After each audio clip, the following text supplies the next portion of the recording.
చూడండి సార్, చాలా important model. దీనికి ఒక 10 స్టెప్స్ సొల్యూషన్ ఉంది. ఏమీ 10 స్టెప్స్ సొల్యూషన్ అవసరం లేదు. ఇది యాక్చువల్గా క్యాట్లో వచ్చిన క్వశ్చన్ సార్.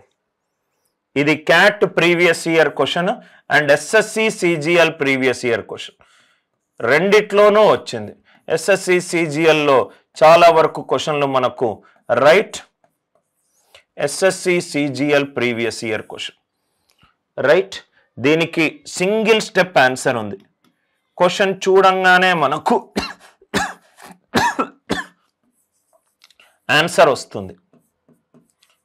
ఇది ఎప్పుడంటే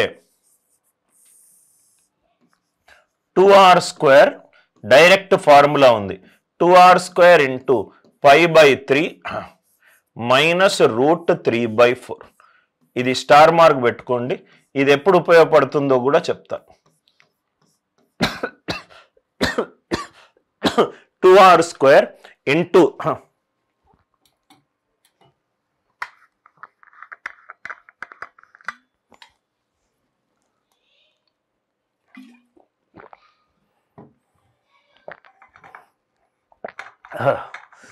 వన్ మినిట్ సార్, చాలా important concept sir.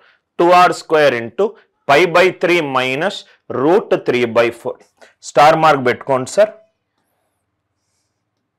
Very very important concept. ఇది కాన్సెప్ట్. ఇది ఎప్పుడు ఉపయోగపడుతుందంటే, రెండు సేమ్ వ్యాసార్థాలున్న రెండు వృత్తాలు ఉన్నాయి. దీనికి సెంటర్ C1. ఈ సెంటర్ C1 గుండాగా ఇంకో వృత్తం గీసాను. అది ఈ మొదటి వృత్తము రెండో వృత్తానికి సెంటర్ C2. చూడండి సార్, ఇది మొదటి వృత్తము. ఈ మొదటి వృత్తానికి సెంటర్ ఇది C1. దాని మీదుగా నేను రెండో వృత్తం గీసాను. రెండో వృత్తం యొక్క సెంటర్ C2, అది మొదటి వృత్తం మీద పోతుంది. సో ఇది క్వశ్చన్ చూడండి సార్ రైట్. సో ఇదేమో వ్యాసార్థము, ఇదేమో వ్యాసార్థము, ఇది వ్యాసార్థము, ఇది వ్యాసార్థము రైట్. సో మనము area of the intersecting region ఇవన్నీ కనుక్కోవాలి. మనకేం చేయండి అంటే రైట్, ఇది ఐసోసెలస్ ట్రయాంగిల్ అని పెద్ద ఒక 10 స్టెప్పులు వేస్తే మనకు ఆన్సర్ వస్తుంది. ఒక వృత్తం ఉంది, ఆ వృత్తం మీదుగా ఇంకో వృత్తం ఉంది. మొదటి వృత్తం యొక్క సెంటర్ మీద నుంచి రెండో వృత్తం వెళ్తుంది. రెండో వృత్తం యొక్క సెంటర్ నుంచి మొదటి వృత్తం వెళ్తుంది. అలా వెళ్ళినప్పుడు ఆ area of the intersecting region, ఏదైతే ఇంటర్సెక్టింగ్ రీజియన్ ఉందో అది కనుక్కోవడానికి సింగిల్ స్టెప్ ఆన్సర్ ఏంటంటే 2r² ఇంటూ π/3 మైనస్ √3/4. మామూలుగా చెయ్యాలి అని అంటే ఇక్కడ చూడండి సార్, ఇది వ్యాసార్థము, ఇది 30, ఇది 30 అంటే ఇది ఐసోసెలస్ ట్రయాంగిల్. అంటే ఇది పర్పెండిక్యులర్ బైసెక్టర్, ఇది 90, ఇది 60, 30, 60, 90, 30, 60, 90.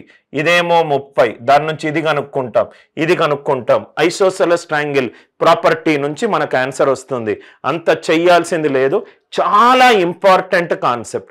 మొదటి వృత్తం యొక్క సెంటర్ నుంచి రెండో వృత్తం వెళ్తుంది. రెండో వృత్తం యొక్క సెంటర్ నుంచి మొదటి వృత్తం వెళ్తుంది.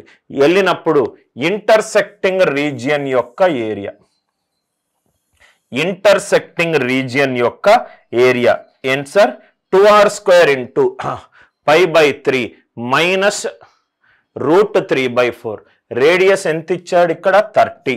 30² అంటే 900 into π/3 minus √3/4.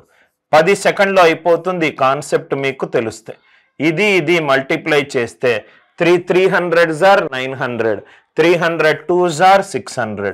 Answer 600 pi minus 2 1s are 2 2s are 2 450s are 600 pi minus 450 √3.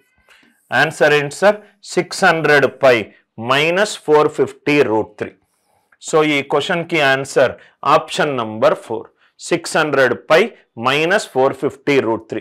చాలా ఇంపార్టెంట్. స్టార్ మార్క్ పెట్టుకోండి సార్. 2r² into π/3 minus √3/4. ఈ వృత్తాలలో ఎస్ఎస్సి సిజిఎల్లో ఒక 12 నుంచి 16 కాన్సెప్ట్స్ ఉన్నాయి. కుదిరితే నేను next week advanced level problems in సర్కిల్స్లో ఆ 16 కాన్సెప్ట్స్ ఎక్స్ప్లెయిన్ చేస్తాను సార్. దాంట్లో 4దో 5దో ఈ concept. So 2r² into π/3 minus √3/4 direct single step answer. Direct single step answer. ఈ క్వశ్చన్ వచ్చేసరికి రైట్ మనకు దేని నుంచి ఉంది సార్? సింపుల్ ఇంట్రెస్ట్ నుంచి ఉంది. ఇది సింపుల్ ఇంట్రెస్ట్ నుంచి ప్రాబ్లం, సాధారణ వడ్డీ. ఇదేమో సర్కిల్స్ నుంచి ప్రాబ్లం, ఇదేమో సర్కిల్స్ నుంచి ప్రాబ్లం, ఇదేమో ఆల్జీబ్రా నుంచి ప్రాబ్లం. ఒక్కొక్క క్వశ్చన్ ఒక్కొక్క వెరైటీ సార్. ఆల్జీబ్రా నుంచి, ఇది దేని నుంచి? ఆల్జీబ్రాయిక్ ఐడెంటిటీస్ నుంచి, ఆల్జీబ్రాయిక్ ఐడెంటిటీస్ నుంచి, ఆల్జీబ్రాయిక్ ఐడెంటిటీస్ నుంచి. ఒక్కొక్క క్వశ్చన్ ఒక్కొక్క మోడల్ సార్. ఫస్ట్ క్వశ్చన్ ఏమో ఆల్జీబ్రాయిక్ ఐడెంటిటీస్ నుంచి, సెకండ్ క్వశ్చన్ ఏమో ఆల్జీబ్రా నుంచి, థర్డ్ క్వశ్చన్ ఏమో సర్కిల్స్ వృత్తాల నుంచి, ఫోర్త్ క్వశ్చన్ సింపుల్ ఇంట్రెస్ట్ మీద. రైట్, క్వశ్చన్ చదువుదాం. ఒకరి దగ్గర అప్పు తీసుకున్నాను. అప్పు 7 సంవత్సరాల తర్వాత, అప్పు 7 సంవత్సరాల తరువాత ఎంత అయింది? 15,500 అయింది. తీసుకున్న అప్పు నాకు తెలియదు పి, కానీ 7 సంవత్సరాల తర్వాత మాత్రము మొత్తం ఎంత అయింది? 15,500 అయింది. అది ఫస్ట్ స్టేట్మెంట్. అర్థమైంది. ఎంత వడ్డీ శాతానికి? 30% వడ్డీ శాతానికి, 30% వడ్డీ శాతానికి. అయితే దీనికి తీసుకున్న సింపుల్ ఇంట్రెస్ట్ ఎంత? దీనికి తీసుకున్న రైట్ వడ్డీ రూపాయలలో ఎంత? రెండు రకాలుగా సాల్వ్ చేయొచ్చు. లాజికల్గా ఆలోచిస్తే వడ్డీ అనేది ఏంటి సార్? వడ్డీ శాతము ఇంటూ టైం పీరియడ్, వడ్డీ శాతము into time period into principal. Simple అనేది, సింపుల్ ఇంట్రెస్ట్ అనేది పి ఇంటూ టీఆర్ పర్సంటేజ్. అంతే కదా సార్? ఇక్కడ టీ ఏముంది? 7. అంటే ఇది పి ఇంటూ 7 ఇంటూ 30%. 30%. ప్రిన్సిపల్ ఎంతనో మనకు తెలియదు, తెలియాల్సిన అవసరం కూడా లేదు ఈ క్వశ్చన్కి. 7 అనేది ప్రధాన సంఖ్య, ఆన్సర్ 7 తోటి డివైడ్ అవ్వాలి. 30లో 3 అనే ప్రధాన సంఖ్య దాగుంది కాబట్టి ఆన్సర్ 7 తోటి 3 తోటి డివైడ్ అవ్వాలి. ఇది 3 తోటి డివైడ్ కావట్లేదు. ఇది ఎట్లయినా కాదు. ఫైనల్గా 7 సంవత్సరాల తర్వాత మొత్తమే 15,500 అవుతాయి. రైట్, వడ్డీ 1,47,000 ఎట్లా అవుతుంది సార్? వడ్డీ 1,47,000 అవుతే అమౌంట్ ఎప్పుడూ కూడా ఎస్ఐ కంటే ఎక్కువ. ఫైనల్ మొత్తం ఎప్పుడూ కూడా ఎస్ఐ కంటే ఎక్కువ. ఎందుకనంటే అమౌంట్ అనేది ఎస్ఐ ప్లస్ ప్రిన్సిపల్, అమౌంట్ అనేది ఎస్ఐ ప్లస్ ప్రిన్సిపల్. అమౌంట్ ఎప్పుడూ కూడా ఎస్ఐ కంటే ఎక్కువ. ఎస్ఐ 1,47,000, అమౌంట్ 15,500 ఎట్లా అవుతుంది? కాదు. రైట్, ఆన్సర్ 3 తోటి డివైడ్ అవ్వాలి, ఆన్సర్ 7 తోటి డివైడ్ అవ్వాలి, ఆన్సర్ 7 తోటి డివైడ్ అవ్వాలి. ప్రధాన సంఖ్య మీద చాలా ఇంపార్టెంట్గా రైట్ కాన్సెప్ట్ పెట్టండి సార్. మళ్ళీ చెప్తున్నాను, నేను ఒక అప్పు తీసుకున్నాను. 7 సంవత్సరాల తరువాత 30% వడ్డీ శాతంతో ఒక పర్సన్కి మొత్తము 15,500 ఇచ్చాను. ఎంత అప్పు తీసుకున్నాను అనేది నాకు తెలియదు. అయితే ఈ 7 సంవత్సరాల్లో నేను ఇచ్చిన వడ్డీ రూపాయలలో ఎంత? వడ్డీ రూపాయలలో ఎంత? నవ్వు ఇక్కడ చూడండి సార్.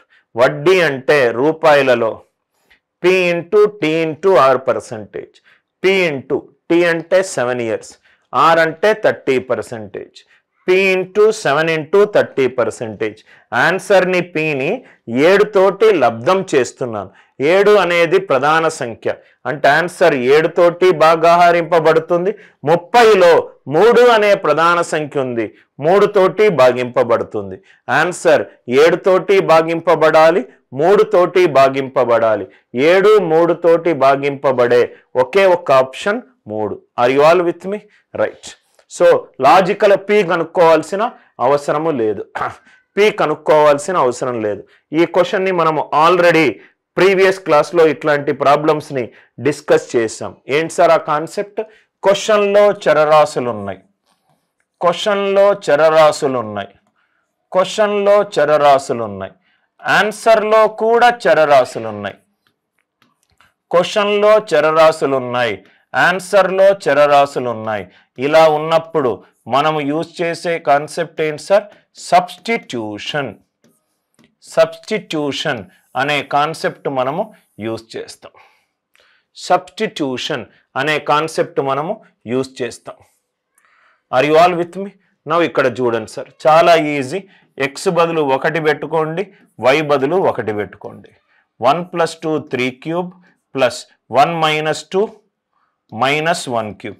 27 - 1 26. ఆన్సర్లో 26 ఓన్లీ ఫస్ట్ ఆప్షన్కే వస్తుంది. క్వశ్చన్లో రైట్ చరరాశులు, ఆన్సర్లో చరరాశులు ఉన్నప్పుడు మనము యూజ్ చేయాల్సిన లాజిక్ ఏంటి సార్? అది సబ్స్టిట్యూషన్. సబ్స్టిట్యూషన్ నేను చెప్పాను ప్రీవియస్ క్లాస్లో, ఇట్లాంటి సిమిలర్ ప్రాబ్లమ్స్ ఉన్నప్పుడు సబ్స్టిట్యూషన్ యూజ్ చేయాలి. మీరు కొన్ని ఈజీగా థర్డ్ అండ్ ఫోర్త్ ఆప్షన్ ఈజీగా డిలీట్ చేయొచ్చు. y0 పెట్టుకున్నాం అనుకోండి, ఇది x³ అయింది. y0 పెట్టుకున్నాం అనుకోండి, ఇది కూడా x³ అయింది. x³ + x³ ఎంత? 2x³. ఇక్కడ 2x³ లేదు, ఇక్కడ 2x³ లేదు, ఇక్కడ 2x³ లేదు. Are you all with me? Right. I hope the idea it is very much clear to you. Right? Y బదులు 0 పెట్టుకుంటే మనకు థర్డ్ ఆప్షన్, ఫోర్త్ ఆప్షన్ చూడంగానే డిలీట్ అయిపోయింది. ఆర్ x బదులు 1, y బదులు 1 పెట్టుకుంటే 3³ - 1 క్యూబ్. 27 - 1 ఎంత? 26. Logic clear? నెక్స్ట్ వన్, ఇక్కడ కూడా సేమ్ అదే. నవ్ ఈ క్వశ్చన్ని మనం ఏమంటామంటే సిమెట్రిక్ ఫంక్షన్ అని అంటాం. Symmetric function, symmetric function,